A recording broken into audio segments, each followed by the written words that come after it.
the hottest pop culture stories of the day. Like Florence Pugh is defending her ex-boyfriend, Zach Braff. Plus, is Kim gunning for her 007 role? This is Hot to Go. I'm Brittany. I'm Kendall. And I'm Mike. And we often forget that Florence Pugh and Zach Braff were dating. I honestly forget all the time. But when I'm reminded, the first thought that comes to my head is, that's an age difference. And I guess it's an Italian-y Mario. That's an age difference. That's an age difference. Am I right? Cheers. It is. It's 21 years. Mm-hmm. And they dated from, I believe it was 2019 to 2022, a short little run together. They didn't really cash in often when they were together, like making the runway. I mean, there's pictures here and there, but it wasn't something that was constantly put in our faces. Well, Florence Pugh definitely has been making the rounds. As we know, she's got some projects coming up. She went and did the Louis Theroux podcast. He's big in Europe. He does a lot of documentary stuff, but she addressed how often that her relationship with Zach Braff, this is Florence Pugh, affected the way that she moves now, and when she talks about bringing it up to the public. It's really interesting. She said that with relationships in the romance in the world, it doesn't matter how much you speak on it or how little you speak on it. People don't care. They want a story. They sort of want a reality show. And so it doesn't really matter how much you say you love someone or how much they make you happy. If they don't like them and it doesn't fit that image, then they want that they want of you. They don't care. So she's basically saying, it didn't matter what I did or didn't say. Like, people were going to talk smack anyway, so I just live my life now.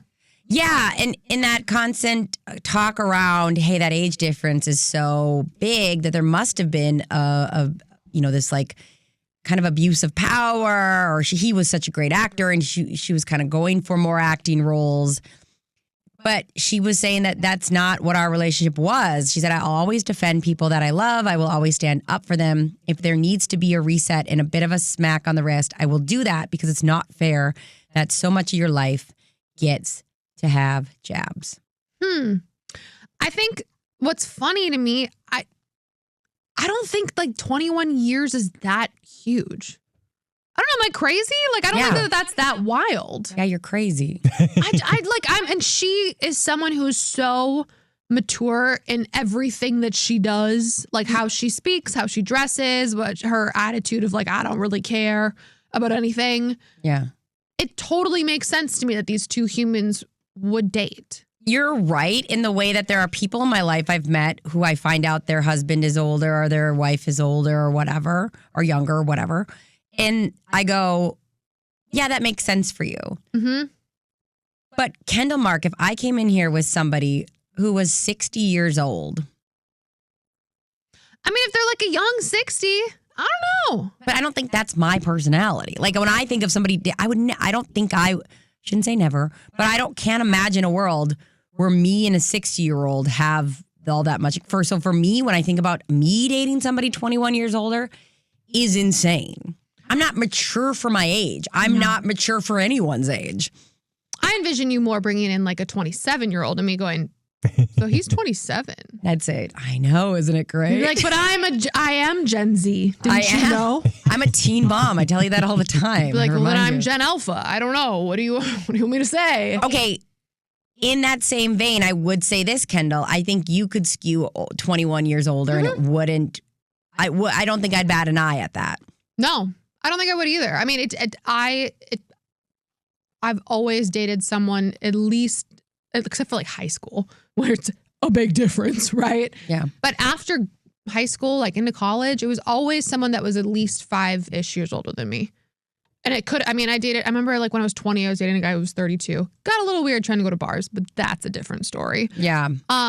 Yeah, I don't know. I think it's like totally person to person. Totally. But I think that me dating somebody 21 years older, I can't even fathom it. What? And I do think this particular case also, A Good Person is the movie that they did together. He directed, I believe he might have written it. She starred in it. So again, there's a conversation around what Kendall kind of alluded to there, the power dynamic and exactly how that all played out. Because that's right around the exact same time that they had their falling out. Yeah. And then we connected Florence Pugh to who was it? It was somebody around the movie. Oh my goodness! Worry, Darling. Don't Worry, Darling. Yeah, she was being connected to somebody at that time, and then there was this whole back and forth, and I think that was all part of it as well. Which, by the way, I did like that movie. Whoa! I'm really sorry for you. I know the ending. Wackadoodle. Yeah. We really could have fixed that. Very, very Ryan Murphy. Yeah. But Corbett, I liked it. I didn't hate it. That's actually the hottest take of today. Thank you. Getting hotter than that. There is a lot of talk around Kim Kardashian wearing a gown that is just like the Halle Berry one that donned in the James Bond film. There's also, I don't know if you guys know this, a lot of people that are up for roles for the new 007 that's taken on from Amazon, or Amazon's now taken on, which we know that she makes those rounds in those circles. So was this an intentional move? Kim Kardashian especially, the Kardashians in general, but Kim Kardashian rarely does things accidentally. Is this an intentional move to say, I'd be a great get, now that I've nailed my All's Fair premiere, I'd be a great get for a Bond girl. Wait, are you saying that Kris Jenner's 70th birthday, which took place at the guy who, I don't know, owns Amazon and now owns the whole James Bond rights, franchise, that was themed as a 007 birthday party, whose daughter Kim is dressed as a Bond girl, you think that maybe, just maybe, she wants to be one? There's no way. I'm glad we figured this out. All right, Yeah, have a great day, everybody. We're going to go home. What's the point? I mean, they couldn't be more obvious. Right? And like, honestly, a Bond girl, depending on the movie, some of the Bond girls, they die within like 5 minutes. They don't do anything. Kim would be fine. She just has to like throw some dice. And that's different than a Bond girl. You're thinking about like a henchman's random like plaything or a villain or whatever. The Bond girls always have a big old role. The Bond girls are she could never do a Bond girl. To be clear. Craig had a few Bond girls that I feel like they didn't do much. Like Casino Royale, they died really quickly. No, they're there like the whole movie, but you could have her as maybe a cocktail waitress, maybe like the villain's like sub person, I don't know, middle management villain. She could not be a Bond girl. I cannot stress that enough. I've seen enough Bond movies to go, that would be insane. She has no acting ability. I'm not arguing that. Like, it's so bad. Which one was it? It wasn't Casino Royale. It was like Quantum of Solace. I don't know. One of them, one of the girls dies within like 2 scenes. Spoiler alert. Jeez. I don't remember which one it was. It was one of them on a beach. Being a Bond girl is a big deal. And you have... Can you name one of the last 4? Well, no, because they're all it's not that big of a deal anymore. But I can name a bunch. Like, I mean, the thing is, other than Halle Berry, I was gonna say Denise Richards. Okay. I also go to a place I can probably name. Pussy Galore. I can name the actual their names, but you couldn't name Olga Kurylenko. What do you mean? Some other ones, of course. Terry Hatcher. You've got Michelle Yeoh was one. Eva Green was one. So, I mean, there's... I'm just saying, without Naomi looking Harris. at a list. No, I know. They are good actors. They have to be good actors to play a Bond girl. You just do, and you do a lot. Kim Kardashian, what we found out from All's Fair, no. You guys, it's a whole new thing, though. They just might not care the same way the Bond family who owned the Bond franchise cared. That's the key. They can care less, but you can't care zero. And if you're putting Kim Kardashian in there, you care zero. But look at the returns that Hulu's been making on All's Fair just because people are talking about it. Are they? And now are we at a place that one of the biggest franchises to ever exist now is one of those like almost a camp mock show? Maybe. And I will say, we are also getting hung up on the fact that this is only James Bond as we know it. They are going to have spin-off series. They're going to have they're going to have cartoons of James Bond. There's so many things they can do with this IP now that they have it from the Broccolis. And to Kendall's point, they were the reason why there was such a strain and they were holding it so close to the vest and were so specific with who could be what. I think it's fair game. I think it is wide open. And I've said from the very beginning that this is something that is absolutely in play. Kim Kardashian can absolutely be a Bond girl. As soon as Friday, you told me that she was having a birthday party and it was going to be a Bond theme. I'm like, of course it is. At Jeff Bezos' house. At Jeff Bezos' house. She's trying to be a Bond girl. Wild. And I would not bat an eye. I would not be shocked at all if that happened. Over my dead body. You a big Bond fan all of a sudden? Well, I've seen all the original Bonds. Okay. And so I haven't seen many of the Daniel Craig ones, but yeah, we watched him a lot growing up. Okay. I'm sorry. It's fine. She's just awful. Like, and there's a lot of things you can play with, but she's so bad at acting at this point. Like, I get it. There's so many people that would just do so much better than her. And Brittany, she's fine as hell. What if her role as the Bond girl was like a socialite who was trying to get her law degree and also had a line of really great products to wear while you're working out and stuff? And gloves. And gloves. That's what I learned from you guys about All's Fairs. There's gloves. Because fashion. Okay. No, I don't want her in this at all. I don't in the Bond like mainstay movies. We don't need a Kardashian in it. We don't. And I just don't. I don't want it there. Okay. Sorry, dolls, but I get it. I don't get a vote. That's what I was told last time I tried to go to a meeting at Amazon. Last time? Every time. Every time. Speaking of Kris Jenner and Kim Kardashian, there is no freaking way that this rumor is true, that they deleted photos of Meghan and Harry from their Instagram posts. Now, did they delete the photos as what is being alleged? Sure, anyone can delete a photo out of a carousel. But did Kim and Kris Jenner, did they go, oh, Meghan and Harry, the Duke and Duchess are in these photos, must delete, hate them? No. This is what's going on. So we know Kris's birthday just happened. Everybody was there. We knew Meghan and Harry were there.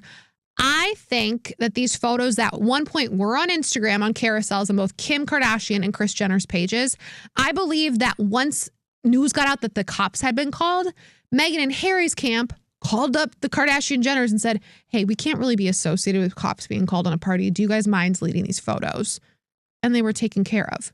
Everybody online is making it sound like, oh my gosh, they deleted them out of the pics because it was so stupid that they were there. Y'all, they were invited. Yeah. They couldn't just crash the party. Like, what do you mean? Also, like, status, hello, a Duke and Duchess show up at your party. You're not going to delete the pics. No. Like, unless they asked. I think that they asked them to because word got out that the cops were called.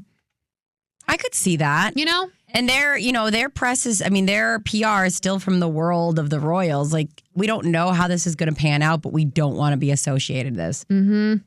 Yeah, it's just funny. Like, all the gossip brags are running with suspiciously delete photos of Meghan Markle and Prince Harry at Chris's 70th birthday bash. What do you mean suspiciously? Like, they deleted them because you know that the Sussexes were like, we can't be associated with police showing up. We know it was only a noise complaint, but like, we just can't have our name out there with that. Duh. I also went to a place of, what's Prince Harry's immigration status? It's, I don't. No, I mean, like, maybe he was like in a place of like, hey, I'm still working on getting, I don't know. I literally have never thought about it in my life. But like, I have friends who are in a place of like, hey, I don't want to be around. I'm working on, getting my green card, or I'm working on. I think they know that Prince Harry's here. I'm just saying, I'm not saying that he's hiding being here, but like. I don't think that the reason Prince Harry's not in the photo is because he's afraid of a student government organization. Look at Joe Gorga. He had to he was like, he broke a bunch of laws and then he broke a bunch of laws. I know, that's what I'm saying. He was like, I don't want to be mixed up in this because of my immigration status. Fun fact, he is a U.S. resident. So normalize thinking about all of the things. This is their point of view. This is their journey. I didn't know. I don't think he was thinking about that. I don't think that crossed their mind at all. He also said he has no plans to be a U.S. citizen. I just wanted to keep you guys in the know. Hey, Thanks for keeping us in the know. Not a problem. I'm going to keep you in the know by letting you know that Kelsey Ballerini and Chase Stokes are back together again. Because God knows they needed us to remember that they were ever split up and that they were ever together in the first place. They split up about 2 months ago. Since then, there have been rumors that like there was a photo of her maybe FaceTiming him at a racetrack. She also, though, posted on her Instagram that big piece about how like she was not doing well, basically, and was like, I'm just sad girl crying on my porch drinking wine. Yeah. It was very public. It was very public. With their breakup. And to which everybody in the comment section was really quick to remind us that it's definitely Kelsey Ballerina's fault. Ballerini. Thank you. And that she is the common denominator in all of her failed relationships. To which I want them to now go back and go, she's also the common denominator in getting back with Chase. So you're welcome. She read the comments and she goes, time to make some changes. They were spotted together near Edinburgh Castle in Scotland. People even said that they had run-ins with them and they both seemed so lovely and happy. Because we're not surprised. Yeah. This always felt like Mike has inferred that it might have been a publicationship, at least at some point, even if it changed. But it seemed like one of those that they were getting a lot more attention for breaking up than they had been getting for getting together in the first place. Like there was attention when she was on tour and Outer Banks was like the big show on Netflix.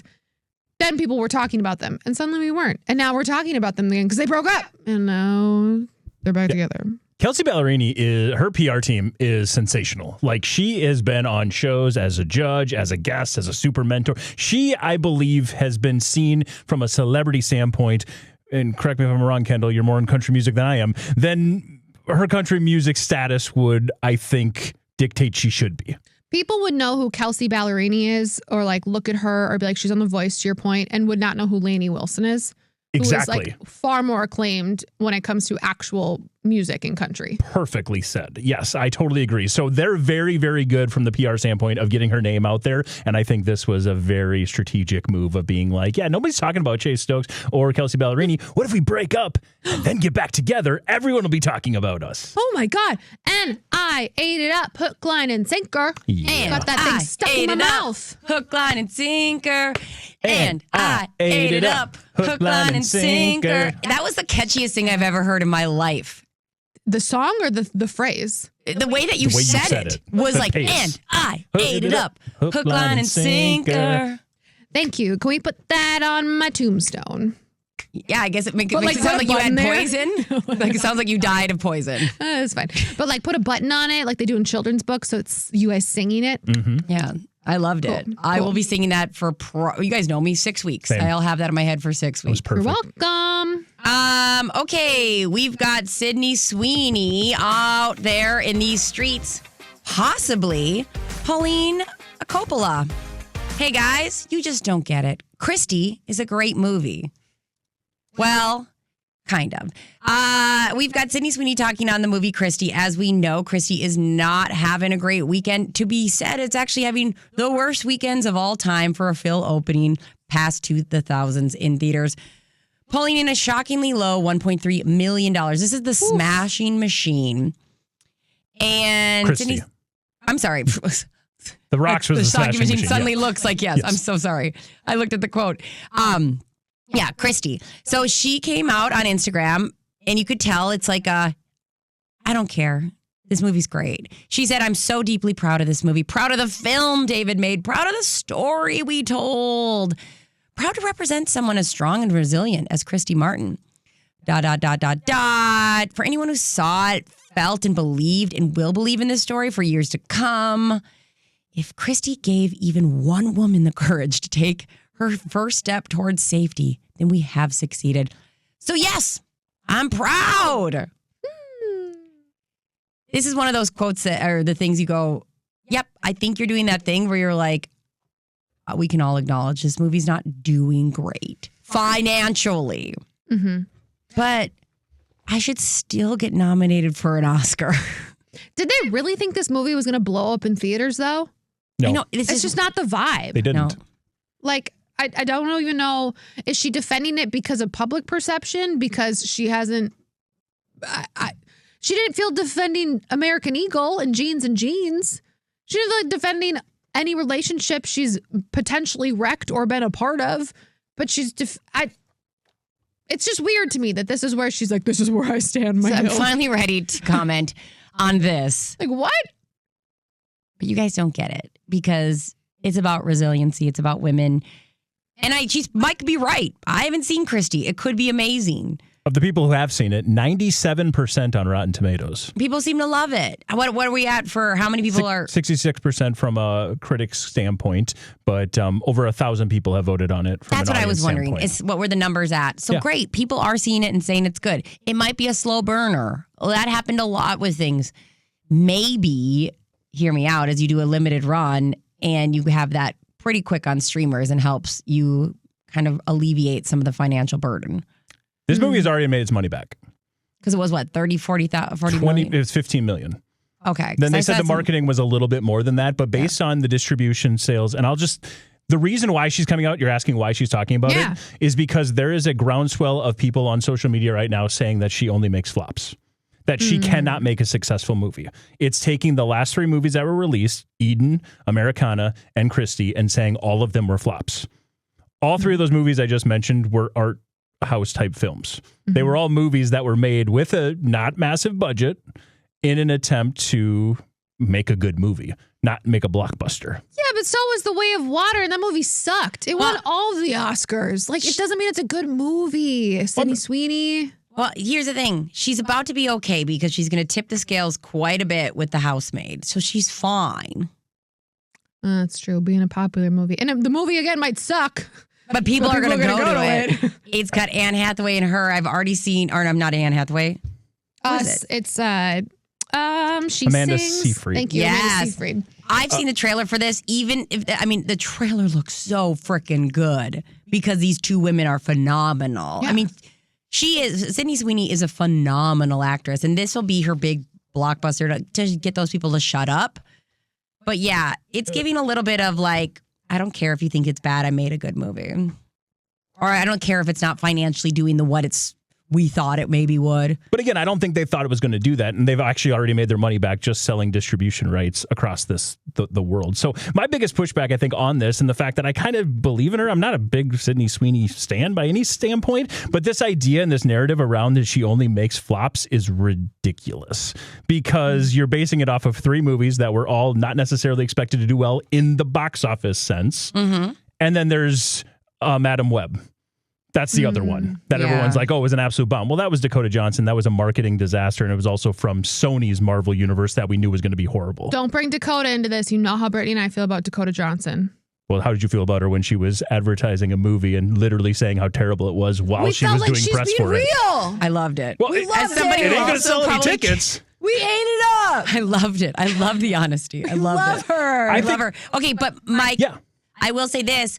I think that it's funny because, let's be honest, Sydney Sweeney, she is sex on a body. If she wanted to, she could go lean into that and make a movie like that, and it would be a great selling movie because it would be for the masses. And she's going to. But what I'm saying is she didn't do that. She wanted to make sure, leave it. And I'm saying this voting to her credit, is that she was at Euphoria, was playing a very oversexed kind of teenager, and she's been trying to showcase that she can do other things. Now, what that means is we don't make a lot of blockbusters with complex female characters. So she's been kind of falling into this like niche of, this is something worth doing. I will also say she is now still working the movies that she agreed to before she blew up in popularity. We're being sold Sydney Sweeney as the Scarlett Johansson, as the movie star, as the Brie Larson, as the blockbuster darling. That's not what she was when she agreed to all these films. Yeah. Barbarella is the sex alien movie that she's going to be reuniting that is going to she's going to reboot it, is completely going to crush at the box office. Yeah. So she will lean into that. All these roles and everything she's doing now, she agreed to before she blew up. Agreed. And before she was marketed the way that she is.